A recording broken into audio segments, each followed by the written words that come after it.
YouTubers. Today, that you all been waiting for this because of the last time we started a mower. We started my big one, the one to use out at the farm and stuff.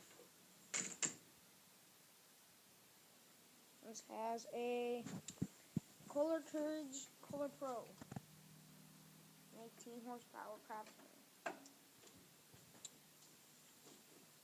We just filled it with gas. We're gonna need gas can. It's 42-inch cut.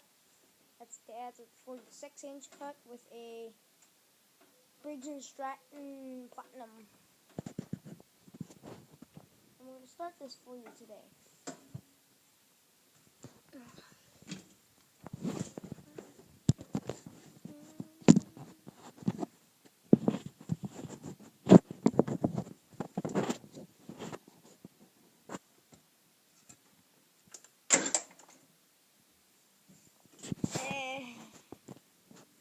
Okay, YouTubers.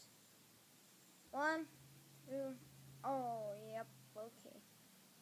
I see what I gotta do. 1 second.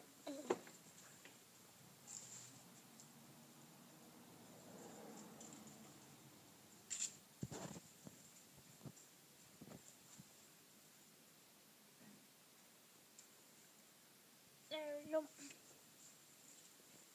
Pop that back in there. Now we're ready to start it.